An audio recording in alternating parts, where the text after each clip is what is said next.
Hello everyone, study IQ channel में आप सबका स्वागत है। आज की वीडियो में हम बात करेंगे कि पोस्ट कोविड के बाद में किस तरीके से ग्लोबल ऑप्टिमिज्म जो है वो इंडिया की तरफ शिफ्ट कर रहा है। सबसे पहले समझो ग्लोबल ऑप्टिमिज्म क्या होता है। देखो, अभी इकोनॉमिक क्राइसिस चल रहा है, हेल्थ क्राइसिस चल रहा है, समझ में नहीं आ रहा इकोनॉमी कहाँ जाएगी, इतनी सारी जॉब्स लूज हो गई हैं, इन्वेस्टमेंट्स नहीं हो रहे, इंफ्रास्ट्रक्चर प्रोजेक्ट्स रुक गए हैं। तो ऐसे में काफ़ी नेगेटिविज्म टाइप आ गया है। मतलब लाइक इकोनॉमी जब सही से नहीं जा रही होती है, कंट्री के बीच के रिलेशंस स्ट्रेन हो जाते हैं। तो ऐसे में वापस पोस्ट कोविड में जब ग्लोबल ऑप्टिमिज्म है, जो पॉजिटिविज्म है कि India is one country which has very good opportunities कि यहाँ पे इन्वेस्ट करते हैं, like a shining star it is shining. तो क्यों India is being considered as a country जहाँ पे ग्लोबल ऑप्टिमिज्म इसकी तरफ मूव कर रहा है, इसके बारे में बात करते हैं। मेरा नाम संतोष चौधरी है। अगर आप मुझसे जुड़ना चाहते हैं तो इंस्टा या टेलीग्राम पे little_simple_बुद्धा से आप मुझसे जुड़ सकते हैं। इसके साथ ही इस वीडियो का जो PDF है वो भी आपको मेरे टेलीग्राम से मिल जाएगा। नाउ अभी रिसेंटली एक समिट हुआ था, इंडिया आइडियाज समिट 2020। इसमें इंडिया एंड USA के बारे में भी, ब्राइट फ्यूचर के बारे में भी बात करी गई थी। तो यहाँ पे हमारे प्रधानमंत्री जी श्री नरेंद्र मोदी जी, इन्होंने ये स्टेटमेंट दिया था कि global optimism towards India move हो रहा है। पूरी दुनिया का optimism, they are looking towards India in the post covid time. और ये हमारे लिए एक परफेक्ट अपॉर्चुनिटी प्रोवाइड करता है, ओपननेस की, अपॉर्चुनिटीज़ की और ऑप्शंस की। हमारे पास ग्लोबल इन्वेस्टर्स के, FDIs के ऑप्शंस रहेंगे और बाहर जो फॉरेन इन्वेस्टर्स हैं उनके लिए इंडिया में बहुत सारे सेक्टर्स में इन्वेस्ट करने के लिए ऑप्शंस है। तो ये एक परफेक्ट कॉम्बिनेशन है ओपननेस, अपॉर्चुनिटी एंड ऑप्शंस की। पिछले 6 सालों में बहुत सारे एफर्ट्स लिए गए हैं। Now he has specifically said last 6 years because of his own tenure. तो उनके टेन्योर की वजह से 6 साल हैं। बाकी तो लाइक जब से हमारा इकोनॉमी खुला है LPG, तब से हमने ग्लोबलाइजेशन के साथ ही चले हैं। तो इकोनॉमी तब से 1960 से बहुत ओपन और रिफॉर्म ओरिएंटेड है। तो यहाँ पे बहुत सारी एक्सटेंसिव अपॉर्चुनिटीज़ हैं बहुत सारे सेक्टर्स में। आप हेल्थ सेक्टर में ले लो, डिफेंस सेक्टर में ले लो, फाइनेंस सेक्टर में, इंफ्रास्ट्रक्चर सेक्टर में, रेलवेज़ में, there are lots of opportunities. तो उन्हीं अपॉर्चुनिटीज़ को हमको हाईलाइट करना है क्योंकि उनके according these are the key notes. ठीक है, मैंने इन की नोट्स को यहाँ पे रखा है ताकि आपको पता चल सके कि पूरी बातचीत में किस चीज़ पे एम्फेसिस करा गया था। नाउ इंडिया में अभी से अच्छा कोई दूसरा टाइम नहीं है इन्वेस्ट करने के लिए उनके according. Now the point is, हम पूछ रहे हैं कि क्यों नहीं है, वाई राइट नाउ ओनली। और उन्होंने ये भी, तो इसी क्वेश्चन का आंसर हम अभी यहाँ आगे आने वाली कुछ स्लाइड्स में करेंगे। And according to him we need to have a more human centric approach. Now ये सारे की वर्ड्स होते हैं। देखो, let me give you one छोटा सा डिफरेंट टॉपिक। अकॉर्डिंगली जब भी आप PIB का न्यूज़ पढ़ो या आप कोई स्पीच सुनो, कोई स्पीच प्रेसिडेंट का, वाइस प्रेसिडेंट का, प्राइम मिनिस्टर का, स्पीकर का स्पीच हो, ऐसी स्पीचेस के अंदर आपको कुछ कीवर्ड्स मिलते हैं। ठीक है, कीवर्ड्स जैसे कि ये ओपन मार्केट हो गया, जैसे कि ये आपका ह्यूमन सेंट्रिक अप्रोच हो गया। फॉर एग्जाम्पल आपका perfect combination of openness, opportunity, open entry oriented, ये कीवर्ड्स हैं। तो जब भी मौका मिले आंसर राइटिंग का या जब भी मौका मिले आपको अपनी बात रखने का, तो इन कीवर्ड्स को होल्ड करके रखा करो और इन कीवर्ड्स को यूज़ करना सीखा करो। तो इन्होंने ऑल्सो हाईलाइट करा कि जो ग्लोबल इकोनॉमिक रेजिलियंस है एक्सटर्नल शॉक के लिए, तो हमको वो रेजिलियंस सीखना पड़ेगा। तो अकॉर्डिंग टू हिम हमने ये सब रेजिलियंस सीखा है पोस्ट कोविड में। हमको ये चीज़ें, रेजिलियंस जो है, हमको ये पहले से सीख के रखनी चाहिए कि हम आने वाले आगे अगर कोई भी इस तरह की बात आती है तो उसके लिए हम क्या रहेंगे, तत्पर रहेंगे। और ये हम इकोनॉमिकली रेजिलियंस कब बनेंगे, जब हमारा यहाँ पे आत्मनिर्भर भारत के लिए जो बोला गया था, तो आत्मनिर्भर भारत हमें हेल्प करेगा कि हम इकोनॉमिकली रेजिलियंस बने। नाउ उसके लिए क्या इंश्योर करना पड़ेगा कि स्ट्रॉन्गर डोमेस्टिक इकोनॉमी कैपेसिटीज़ हों, हम अपनी खुद की जो डिमांड्स हैं उनको फुलफ़िल कर सकें। डोमेस्टिक कैपेसिटी फॉर मैन्युफैक्चरिंग हमको इंक्रीज़ करनी पड़ेगी। हमें अपनी फाइनेंशियल सिस्टम जो अभी तक बिल्कुल डिप में जा रहा था उसकी हेल्थ को रिस्टोर करना पड़ेगा। और साथ ही में इंटरनेशनल ट्रेड है जहाँ से हमारा बहुत अमाउंट ऑफ द मनी आता है, उसको हमको डाइवर्सिफाई करना पड़ेगा। सो ये सारे स्टेप्स हमें लेने पड़ेंगे ताकि हम ग्लोबल इकोनॉमी की इकोनॉमिकली रेजिलियंस बन सकें, ताकि अभी जो सिचुएशन आई है कि बिल्कुल इकोनॉमी डिप हो गई, समझ में नहीं आ रहा, तो उन सब के लिए हम खुद को पहले से प्रिपेयर रखें। और इसके लिए Atmanirbhar Bharat is one step we are taking. इसके साथ ही हमें चाहिए होगा ग्लोबल सपोर्ट। तो India awaits for the partnership कि हम यहाँ से बाहर के सपोर्ट, बाहर के पार्टनरशिप के लिए भी ओपन हैं। तो यहीं पे काम आएगा कि हमको open mind makes open market and open market leads to greater prosperity. Now this is a line I am saying कि इनको यूज़ करना सीखिए आंसर राइटिंग के अंदर, अपने डिस्कशंस के अंदर। It's a very beautiful line कि open mind, if you're open minded, it will make a open market, and open market is the thing which will lead to the greater prosperity. Now post COVID-19 में जो world order है वो काफ़ी different हो गया है, और इसी ड्यूरेशन के अंदर जो ग्लोबल ऑप्टिमिज्म है वो इंडिया की तरफ मूव कर रहा है। और यहाँ पे इंडिया के पास एक बहुत बड़ी अपॉर्चुनिटी है कि it can play a very very major role in the Indo Pacific region. और ये जो मल्टीफेसेटेड सॉल्यूशंस हैं, it can look for it in a short and long term, और अपने खुद के जो नेशनल गोल्स हैं उनके लिए इंडिया अपने हिसाब से ये जो डिमांड है या जो ग्लोबल ऑप्टिमिज्म है इसको अपने हिसाब से ले सकता है। Now India is a land of emerging opportunities. तो लेट्स जस्ट सी कि क्या क्या अपॉर्चुनिटीज़ हैं। सबसे पहले तो ये अट्रैक्टिव इकोनॉमिक डेस्टिनेशन बन रहा है globally. Before Covid China was the country जहाँ पे बहुत ज़्यादा FDI आता था, और now after Covid, post Covid के, इसको हम बोलते हैं पोस्ट कोविड वर्ल्ड के अंदर, इंडिया एक one of the most favourite destinations बन रहा है फॉरेन इन्वेस्टर्स का। और ये एंटी चाइना सेंटीमेंट जो USA में चल रहा है, इसकी वजह से USA या जो बाकी कंट्रीज़ हैं जिनको चाइना की एक्चुअल रियलिटी, इकोनॉमिक रियलिटी पता चल रही है, जैसे कि वियतनाम, ताइवान, तो यहाँ पे ये शिफ्ट हो रही है। इवन लैटिन अमेरिका की काफ़ी सारी कंट्रीज़ हैं which are also shifting towards the Indian base. So क्या what are the reasons which make India a very attractive destination? सबसे पहले तो हमारी 18% ऑफ द ग्लोबल पॉपुलेशन का पार्टिसिपेशन है। तो यहाँ पे एक पॉइंट ये भी रेज होता है कि यार अगर हम इस 18% पॉपुलेशन की हेल्थ का, इनके डिमांड का, इनकी एजुकेशन का, इन सब चीज़ों का ध्यान रखेंगे तो 18% ग्लोबल पॉपुलेशन से कितना ज़्यादा हमको GDP जनरेट होगा, उसका सारा का सारा प्रॉफिट ले सकते हैं। And then before covid India जो है वो $49 बिलियन की फॉरेन डायरेक्ट इन्वेस्टमेंट ऑलरेडी पहुंच चुका था। But now post Covid also, and this is what, this is before Covid, this is pre Covid, जब कोविड नहीं था। और ऐसे में China second largest FDI recipient था 2019 में। लेकिन इंडिया में अब देखो, अप्रैल से जुलाई के बीच में वो टाइम था जब हमारा पूरा लॉकडाउन चल रहा था। तो ऐसे लॉकडाउन के सिस्टम में जब सब चीज़ें बंद पड़ी है, ऐसे के अंदर भी इंडिया ने कम से कम $20 बिलियन का फॉरेन इन्वेस्टमेंट अट्रैक्ट करा है। ऐसे मामले में जब लॉकडाउन है, आपको घर से बाहर निकलने की इजाज़त नहीं थी, ऐसे में फॉरेन इन्वेस्टमेंट हमारा $20 बिलियन का हुआ है। और ये जो न्यू इकोनॉमिक रिफॉर्म की वेव चली है, हमने जो हमारे लेबर कोड्स थे उनको रिफॉर्म करा, MSMEs में रिलैक्सेशंस लेके आए, बहुत सारे इकोनॉमिक पैकेजेस लेके आए थे, कॉर्पोरेट टैक्स को रिड्यूस कर दिया था 22% तक, और मैन्युफैक्चरिंग नई कंपनीज में से 15% का टैक्सेशन है। तो these are the things which are making the foreign investment India as a very attractive destination for the foreign investment. क्योंकि कोई कंपनी बाहर से आएगी तो वो डू दे नीड, अगर वे आएंगे और फैक्ट्री लगाते हैं तो वो लेबर लॉज पे देखेंगे, क्योंकि लेबर वहाँ पे काम करेगी। And also they will have to link with the छोटी बड़ी MSMEs ऑल्सो। तो MSMEs में रिलैक्सेशन दिया गया है ताकि हमारा आत्मनिर्भर भारत भी ज़्यादा हो।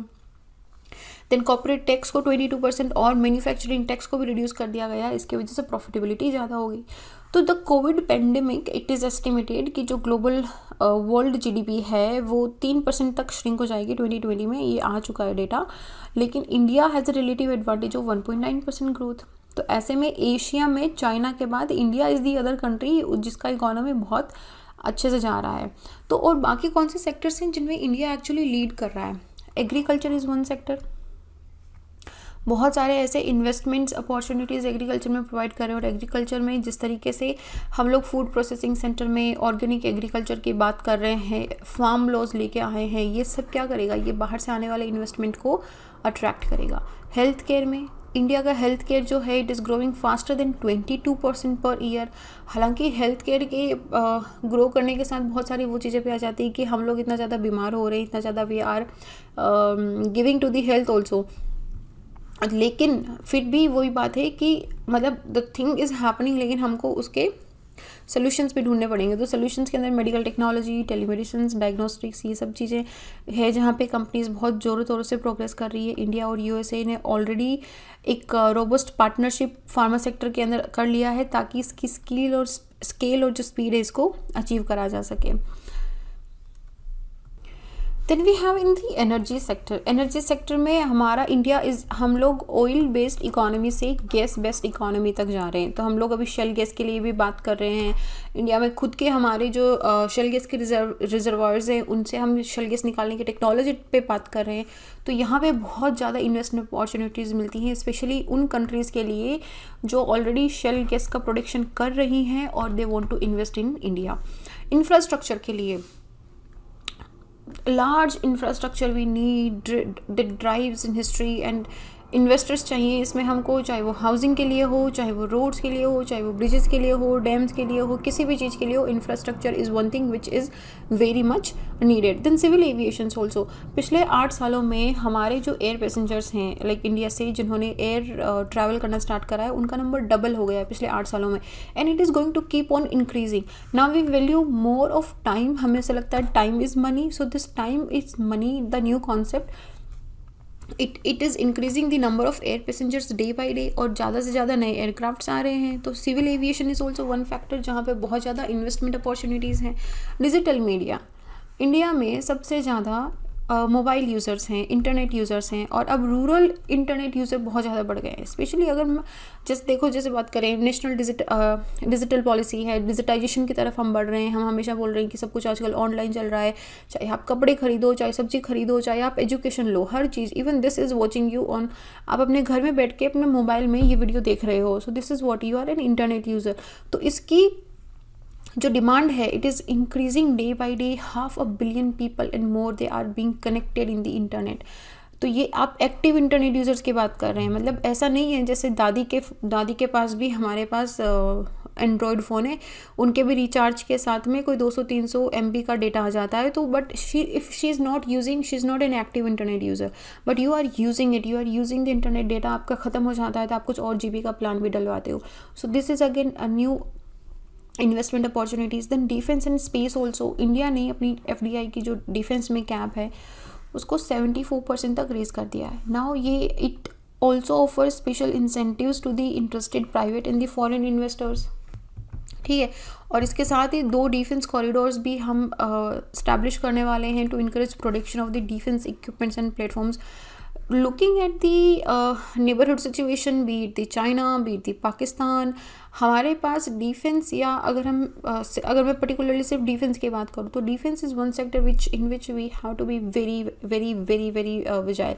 तो उसमें ये like we are doing very much, जैसे कि हमारा DRDO है, DRDO इज़ डूइंग। उसके बाद हमारी ऑर्डिनेंस फैक्ट्री है। Finance and insurance also. Finance and insurance के अंदर FDI का जो कैप है ये 49% तक रेज कर दिया है, और उसके बाद से इंश्योरेंस इंटरमीडिएटरीज जो है उनमें इन्वेस्टमेंट तो 100% FDI कर दिया गया है। तो इस तरीके से finance and insurance also one sector जहाँ पे बहुत ज़्यादा ह्यूज अपॉर्चुनिटीज़ है। Now with the growing opportunities हम फॉर्मल सेक्टर को इंक्रीज़ कर रहे हैं, तो insurance is also one sector जहाँ पे बहुत ज़्यादा अपॉर्चुनिटीज़ हो रही हैं। इसके साथ India is the 5th largest, इसको शाइनिंग स्टार तक बोल रहे हैं हम लोग। इंटरनेशनल मॉनेटरी फंड ने इंडिया को फास्टेस्ट ग्रोइंग मेजर इकोनॉमी के नाम से भी बताया था। और इसके साथ ही हमने बहुत सारे क्लोजर रिलेशनशिप भी डेवलप करें डिफरेंट डेमोक्रेसीज़ के साथ में, जैसे कि हम क्वाड है। क्वाड हमारा किसके साथ है? USA, जापान एंड ऑस्ट्रेलिया के साथ है। तो इसके क्वाड प्लस ग्रुपिंग भी कर रहे हैं कि अगर साउथ एशियन कंट्रीज़ जो इंडो पैसिफिक रीजन में है, if they also wants to join. इसके साथ ही India has welcomed the idea of the USA कि हम लोग जो हमारे G7 लीडरशिप है इनको और भी ज़्यादा एक्सपेंड करें, including Australia, South Korea and India. So these are like the points which make India very attractive. तो इंडिया का ग्लोबल पर्सपेक्टिव क्या है? एक तो इंडियन डायस्पोरा, अभी कल ही हमने इंडियन डायस्पोरा पे देखा है 17 मिलियन इंडियन डायस्पोरा है हमारा।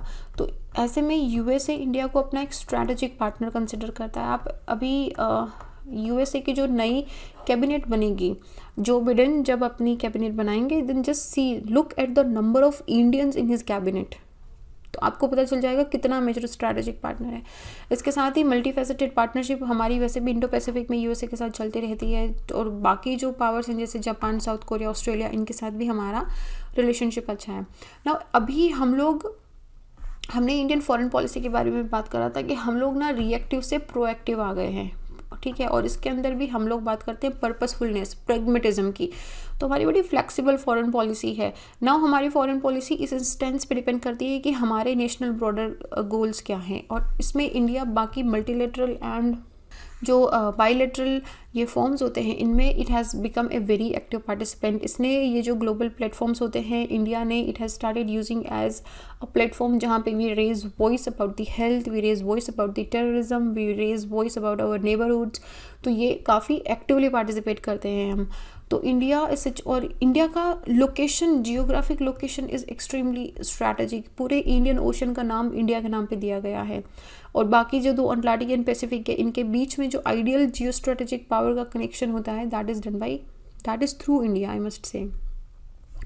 इसके साथ ही रिजर्व बैंक इंडिया ने सेंट्रल बैंक ऑफ श्रीलंका के साथ एक करेंसी स्वैप करा था जो which is under the SAARC currency swap, जिसके वो तो that is again increasing the financial economic relationship of India and Sri Lanka. India ने ट्रांसशिपमेंट डील साइन करी है बांग्लादेश के साथ में, तो ताकि हमारे जो गुड्स हैं नॉर्थ ईस्टर्न स्टेट्स के वो बांग्लादेश के चित्तग्राम या चित्तगोंग पोर्ट जिसको हम बोलते हैं वहाँ से होके नाउ दे कैन गो।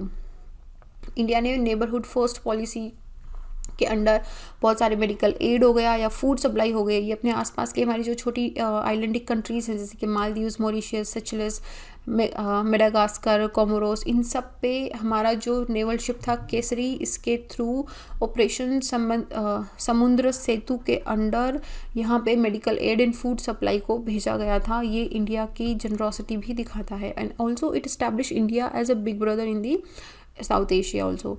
तो आगे अभी क्या करना है, देखो India can consider reviving the free trade agreement like the RCEP, ठीक है। आरसीईपी से हम लोग बाहर आ गए थे, आरसीईपी को हमने नेगोशिएशंस को फाइनल हुए उससे पहले हमने छोड़ दिया था। तो now there is one point जब हम आरसीईपी के गोल्स और अपने गोल्स को एक साथ बैलेंस करके we can join RCEP, and we should also keep on expanding our economic potentials, और अपनी जो स्ट्रैटेजिक पोजीशन है उसका पूरा यूटिलाइजेशन करना चाहिए। तो ये सब बातें जब अभी US business council idea summit 2020 हुआ था तब हमारे पीएम मिस्टर नरेंद्र मोदी जी ने ये चीज़ बहुत स्पेसिफिकली बताई थी कि अभी अपने को ओपननेस, अपॉर्चुनिटी और ऑप्शंस पे फोकस करने की ज़रूरत है। Now not just to the India US relationship but to all other relationships. And यहाँ पर्टिकुलरली क्योंकि वो इंडिया और यूएसए का समिट था, लेकिन मैंने ये सब पॉइंट इसलिए रखे हैं ताकि आपको उस बातचीत का पूरा पता चले कि किस कॉन्टेक्स्ट में बात हो रही थी। लेकिन हम ये वाले जो कॉन्टेक्स्ट हैं इसको हमारे बाकी कंट्रीज़ के कॉन्टेक्स्ट में भी यूज़ कर सकते हैं कि हमको अपनी इकोनॉमी रिवैम्प करने की ज़रूरत है, हमको इमिग्रेशन रूल फॉर इंडियंस जैसे यूएस के अंदर है तो हम बाकी कंट्रीज़ के लिए भी बोल सकते हैं, यूरोप के लिए यू कैन से। And then India has become the factory of the world. MSMEs की बात कर लो, आत्मनिर्भर भारत में हमारा मेक इन इंडिया जैसे था तो हमारा मैन्युफैक्चरिंग बहुत स्ट्रॉन्ग हो जाएगा। So we rapidly need to scale the innovation in manufacturing, ताकि जो नई अपॉर्चुनिटीज़ आ रही हैं, जो नए इन्वेस्टमेंट्स आ रहे हैं उन पे हम होल्ड रख सकें।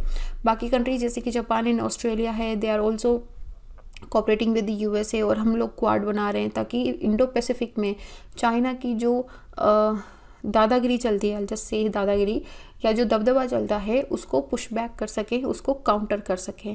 सो ये दीज आर सम पॉइंट्स कि क्यों जो ग्लोबल ऑप्टिमिज्म है वो पूरा का पूरा इंडिया की तरफ शिफ्ट हो रहा है। What opportunities the India is providing to the globe, ये पूरा मुद्दा है, चाहे वो हेल्थ में हो, चाहे डिफेंस में हो, चाहे स्पेस सेक्टर के अंदर हो, चाहे फाइनेंस के अंदर हो, चाहे इंश्योरेंस के अंदर हो, चाहे एजुकेशन के अंदर हो, किसी भी सेक्टर में there are vast number of opportunities जो पूरे ग्लोब को प्रोवाइड कर रहे हैं। बाहर के लोगों को इन्वेस्ट करने के लिए एक पोजीशन चाहिए, एक अच्छी जगह चाहिए जहाँ पे उनको प्रॉफिट हो, and now India is that position. तो हमें उस चीज़ का पूरा फ़ायदा उठाना चाहिए। सो इस पूरे मामले में ये वीडियो था। नाउ इस वीडियो का जो PDF है ये आपको मेरे इंस्टाग्राम एंड टेलीग्राम से डाउनलोड हो जाएगा। आप मुझसे जुड़ना चाहते हैं तो यहाँ जुड़ सकते हैं। This is it in this video. I will see you guys in the next video. Till then be happy. जय हिंद।